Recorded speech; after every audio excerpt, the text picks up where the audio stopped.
तीसरा विश्व युद्ध हुआ तो आखिर क्या होगा अंजाम? वर्ल्ड वॉर 3 में सबसे सुरक्षित देश कौन से होंगे? आखिर क्यों पूरी दुनिया को वर्ल्ड वॉर 3 का डर सता रहा है? रूस ने आखिरकार यूक्रेन के खिलाफ जंग शुरू की हुई है और ये केवल दो देशों के बीच की आपसी लड़ाई का मामला ही नहीं है। इस जंग के हालात पूरी दुनिया को तबाही के कगार पर छोड़ सकते हैं। अगर आप वर्ल्ड वॉर 3 और परमाणु बम के बारे में जानना चाहते हैं तो वीडियो को पूरा देखना, और अगर हमारी दी हुई इन्फॉर्मेशन अच्छी लगे तो वीडियो को लाइक शेयर जरूर करना। तो दुनिया की सबसे बड़ी दोनों महाशक्तियां रूस और अमेरिका आमने सामने हैं। अमेरिका और रूस इस मामले पर आपस में टकरा रही हैं और इसलिए ये जंग वर्ल्ड वॉर 3 के हालात खड़े कर रही है। हिरोशिमा नागासाकी में 77 साल पहले अमेरिका ने परमाणु बम गिराए थे, जिसका जख्म आज भी ताज़ा है। इस बीच जापान के प्रधानमंत्री ने भविष्य में दुनिया के ऊपर मंडरा रहे परमाणु हमले को लेकर भी चिंता जताई है। दूसरे विश्व युद्ध का अंत हिरोशिमा नागासाकी में हुए परमाणु हमले के साथ हुआ था, जिसमें जापान पूरी तरह से तबाह हो गया था। हालांकि वक्त के साथ मुठभेड़ करते हुए जापान फिर से उठ खड़ा हुआ है, लेकिन परमाणु बम के जख्म आज भी जापान के लोगों के दिलों में ताज़ा हैं। इसी कड़ी में परमाणु अटैक की 77वीं बरसी पर हिरोशिमा पहुंचे जापानी प्रधानमंत्री फुमियो किशिदा ने परमाणु हमले को लेकर चिंता जताई है। प्रधानमंत्री ने कहा कि अगले परमाणु हमले को लेकर उनकी उम्मीद टूट रही है।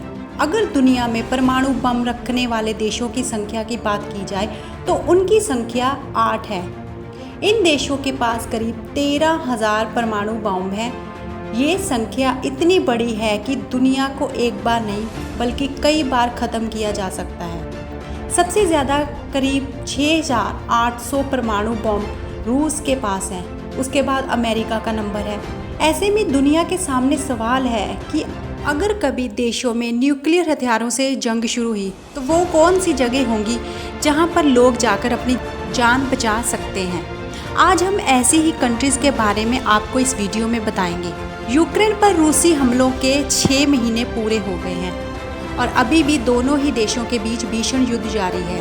इस युद्ध से यूक्रेन के लाखों लोगों को जहां अपना घर छोड़कर अलग अलग देशों में जाना पड़ा, वहीं हजारों की तादाद में सैनिकों को अपनी जान गंवानी पड़ी। 24 फरवरी को शुरू हुए रूसी हमलों से अरबों डॉलर की संपत्ति तबाह हो गई है। यूक्रेन का मारियोपोल शहर तो जैसे यूक्रेन के नक्शे से ही मिट गया है। अमेरिकी रक्षा मंत्रालय पेंटागन का मानना है कि इस हमले में रूस के 70 से 80 हजार सैनिक हताहत हुए हैं। ऐसे में हालात कुछ ठीक नहीं लग रहे। लोग तो ये मानकर चल रहे हैं कि हालात अगर ऐसे ही रहे तो तीसरा विश्व युद्ध दूर नहीं है। अगर सच में तीसरा विश्व युद्ध होता है तो ये सबसे भयानक साबित होगा। इसमें से कुछ देशों का तो नामो निशान ही मिट सकता है, लेकिन वहीं कई देश ऐसे हैं जहां विश्व युद्ध के दौरान अगर आप रहें तो आपकी जान को कोई खतरा नहीं होगा। ये देश ग्लोबल पीस इंडेक्स 2017 में भी शुमार हैं। तो पहले नंबर पे है आइसलैंड। ग्लोबल पीस इंडेक्स में आइसलैंड पहले नंबर पे है। इसमें कोई दो राय नहीं है कि दुनिया भर के देशों में ये सबसे शांत देश है। सबसे खास बात इस देश की ये है, भूगोलिक स्थिति इसे और भी खास बनाती है, जिसके चलते किसी भी युद्ध में हिस्सा लेने की इसकी संभावना घट जाती है। ऐसे में तीसरे विश्व युद्ध के दौरान जान बचानी हो तो ये देश सबसे महफूज होगा। दूसरे नंबर पर आता है कनाडा। सबसे शांत देशों की इस लिस्ट में कनाडा 8वें नंबर पर है। घरेलू और बाहरी संघर्ष के मामले में 5 में से 1.1 स्कोर कनाडा को मिला है। ऐसे में बेशक कनाडा को सुरक्षित देश माना जा सकता है। तीसरे नंबर पे आता है न्यूजीलैंड। इस देश की सबसे अच्छी खूबी है अपने प्रति आत्मनिर्भरता को लेकर प्रतिबद्धता। ये अपनी आधी बिजली की पूर्ति हाइड्रोइलेक्ट्रिक पावर से करते हैं। सबसे खास बात दूरस्थ क्षेत्र में होने के कारण न्यूजीलैंड में घर होना तीसरे विश्व युद्ध में अपने आप की सुरक्षा की गारंटी जैसा है। चौथे नंबर पर आता है पुर्तगाल। ग्लोबल पीस इंडेक्स में तीसरे नंबर पर पुर्तगाल है। दूसरे विश्व युद्ध के बाद से इसने बाहरी संघर्षों से खुद को दूर रखा है, जिसके चलते आंतरिक और बाहरी तौर पर ये देश काफ़ी स्थिर हुआ है। ये स्थिरता तीसरे विश्व युद्ध में बरकरार रहेगी। तो ये कहना गलत नहीं होगा कि पुर्तगाल भी सबसे सेफ कंट्री है। 5वें नंबर पर आता है आयरलैंड।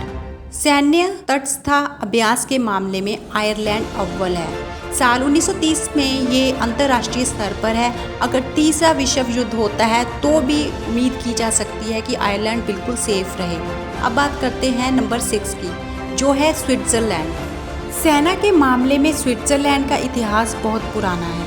1815 में पेरिस की संधि के दौरान ये खूबी यहाँ स्थापित हुई। तब से स्विट्ज़रलैंड ने किसी भी विदेशी युद्ध में हिस्सा नहीं लिया है। ऐसे में कहा जा सकता है कि तीसरे विश्व युद्ध के दौरान इससे दूर रहने के मामले में भी ये देश आदर्श ही साबित होगा। 7वें नंबर पर आती है कंट्री फिजी। दक्षिण महासागर का एक द्वीप फिजी भौगोलिक तौर पर अलग है। ऐसे में ये एक सुरक्षित भी है।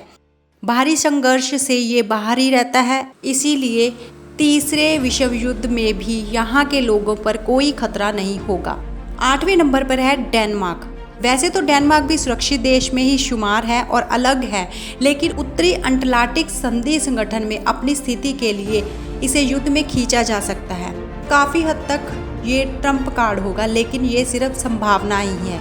9वें नंबर पर है ऑस्ट्रिया। ग्लोबल पीस इंडेक्स 2017 की लिस्ट में 163 देशों में से ऑस्ट्रिया चौथे नंबर पर है।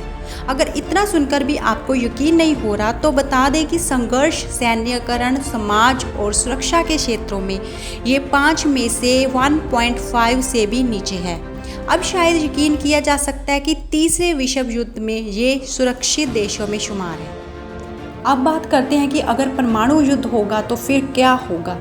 जो बम अमेरिका ने गिराया था उसे जापान का क्या हाल हुआ था, जिसकी वजह से आज भी वहाँ पर लोग अपंग पैदा होते हैं। ये परमाणु बम तो अमेरिका से भी ज़्यादा खतरनाक है। वहाँ के लोगों का क्या होगा जहाँ पर ये बम गिरेगा। हर जगह सिर्फ और सिर्फ तबाही का मंजर होगा। लाखों लोगों की जान जाएगी। इतना ही नहीं, इसका असर आने वाली पीढ़ी दर पीढ़ी पर भी दिखेगा। दोस्तों, हमेशा ऐसा ही होता है, किसी भी नेता की लड़ाई में पिसता मासूम आम आदमी ही है। और तीसरा सवाल ये है कि परमाणु युद्ध के बाद की स्थिति क्या रहेगी। तो ठीक हिरोशिमा नागासाकी जैसा ही मंजर होगा, बल्कि उससे भी ज़्यादा खतरनाक। हर जगह सिर्फ और सिर्फ लाशें दिखाई देंगी। जो लोग जिंदा होंगे वो खाने को मोहताज हो जाएंगे। खाने को तो छोड़िए, रेडिएशन की वजह से बिना सांस लिए ही मर जाएंगे। दोस्तों, जापान का हिरोशिमा अब आकर थोड़ा ठीक हुआ है, यानी कि लगभग 76 साल बाद।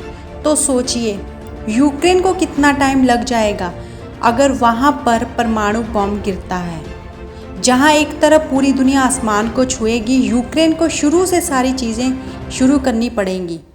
जब और बड़ी बड़ी महाशक्तियाँ, यानी कि जब बाकी देश भी इस लड़ाई में आगे आएंगे, तो वर्ल्ड वॉर 3 होना तय है और पूरी दुनिया इस लड़ाई के लपेटे में आ जाएगी, जिसके परिणाम बहुत खतरनाक हो सकते हैं। आज की वीडियो में इतना ही। अगर हमारा आज का वीडियो अच्छा लगा तो हमारे चैनल नाउ वी नो को सब्सक्राइब कीजिए, लाइक कीजिए और शेयर कीजिए। Thanks for watching.